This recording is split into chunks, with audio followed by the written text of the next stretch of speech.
And guest of honor, Minister of State for Trade and Industry, Teo Serlac, and Ignio de la Serna, sorry about that, Mayor of Santander, Spain.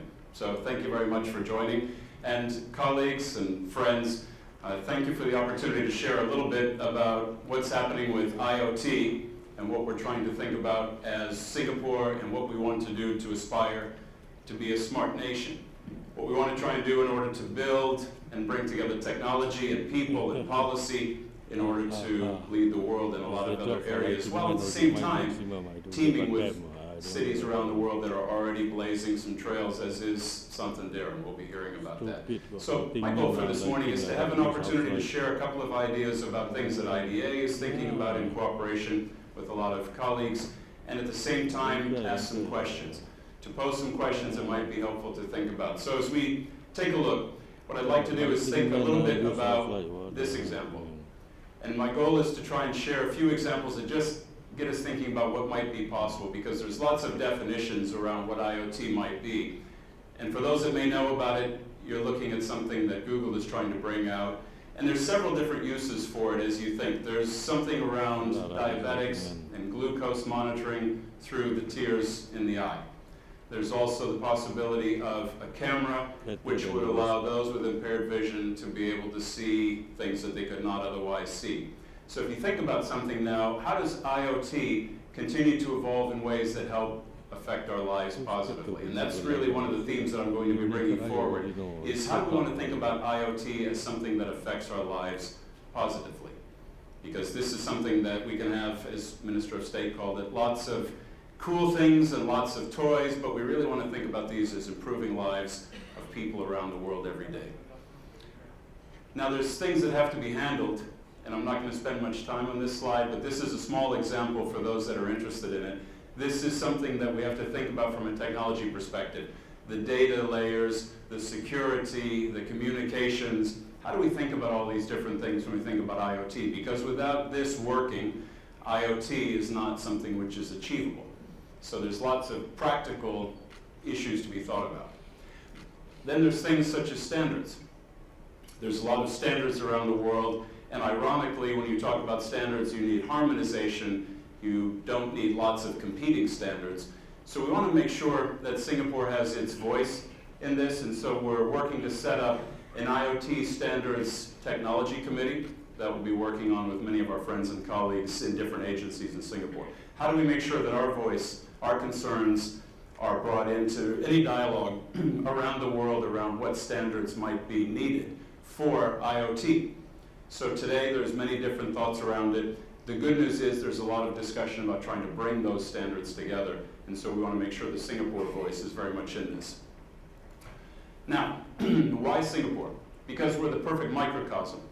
We have all the same challenges and scenarios that any country around the world has, but we have them in a place that is manageable in terms of what we need to do to have test cases and uses and understand what might be possible. So we like to use the expression big enough and small enough.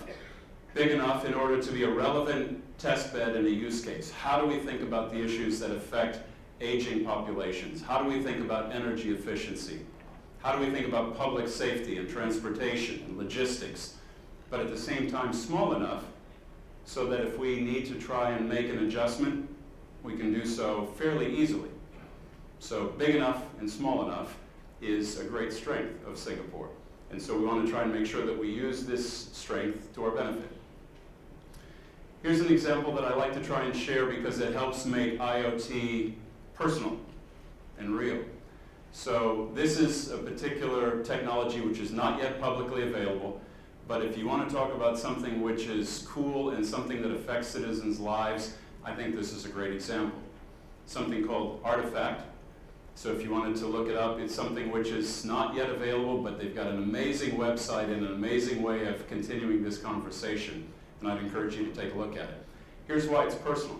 Because epilepsy affects people around the world. Lots of people, millions of people. And it affects tens of thousands of people in Singapore. And it's a particular affliction or disease or condition that does not, in many cases, respond to medicine.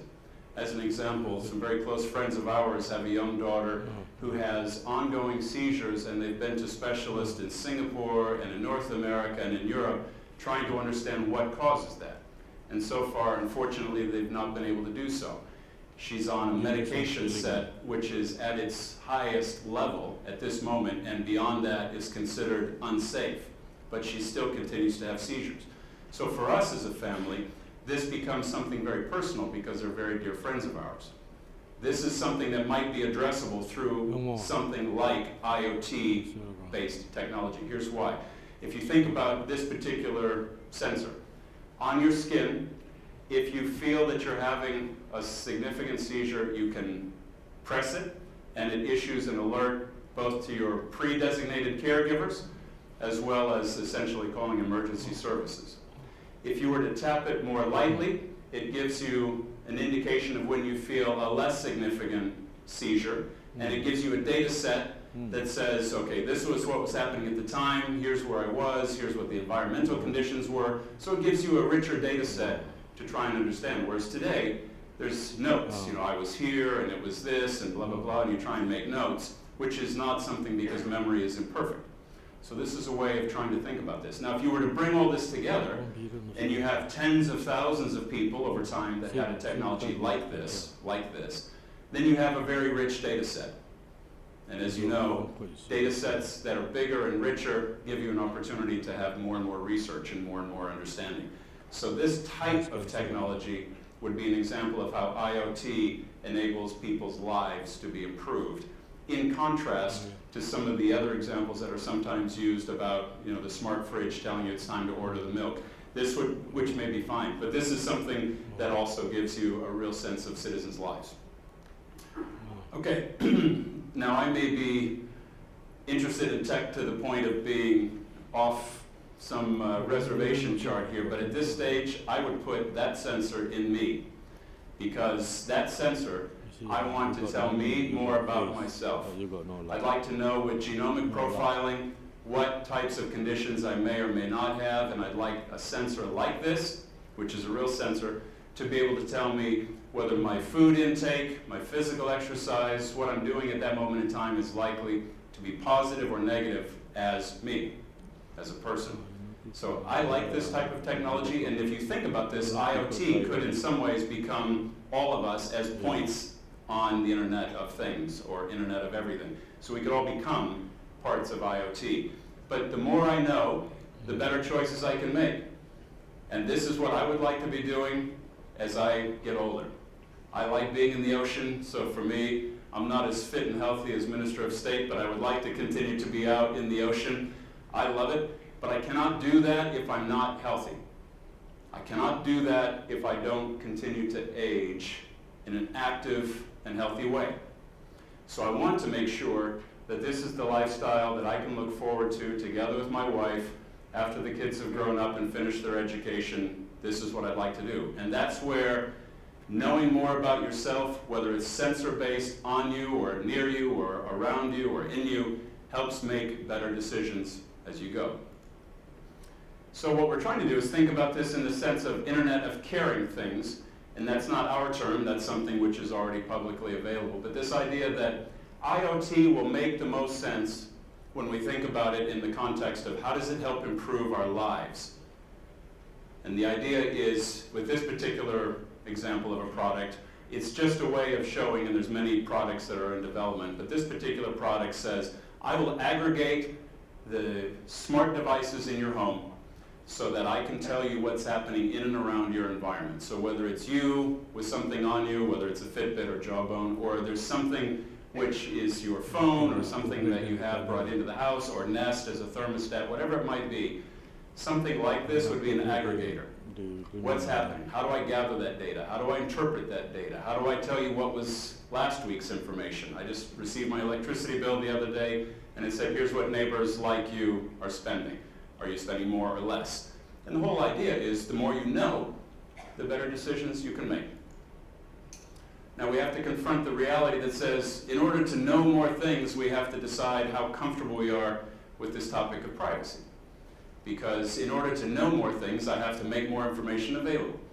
So anonymity assumes systems that I can make information available without people saying it's me. But anybody with enough time and technical capability and energy can spend a lot of energy trying to reconstruct anonymized information, where de-identified information can be re-identified if someone is so motivated. So now the question is, how much do we care? I'm saying we as a society care about that.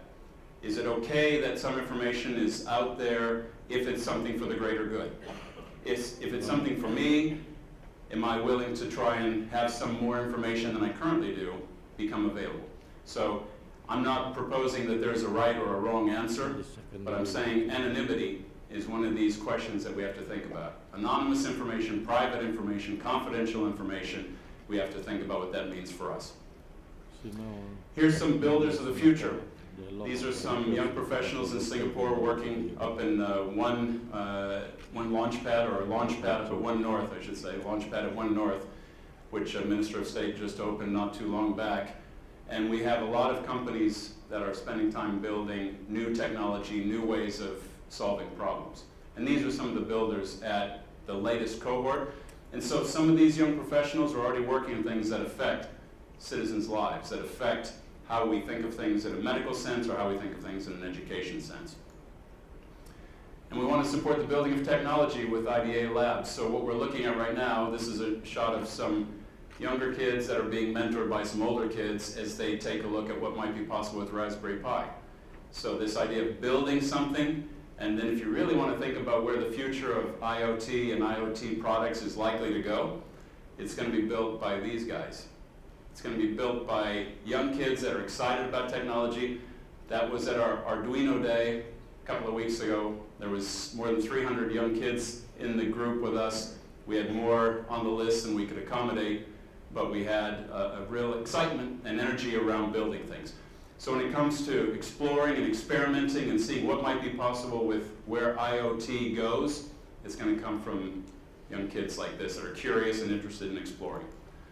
And so let me close by just saying we want to build. The whole idea here is build tech talent in Singapore, build tech companies in Singapore in partnership with cities and countries around the world, because we know that IoT can unlock important capabilities that improve the lives of citizens around the world and in Singapore.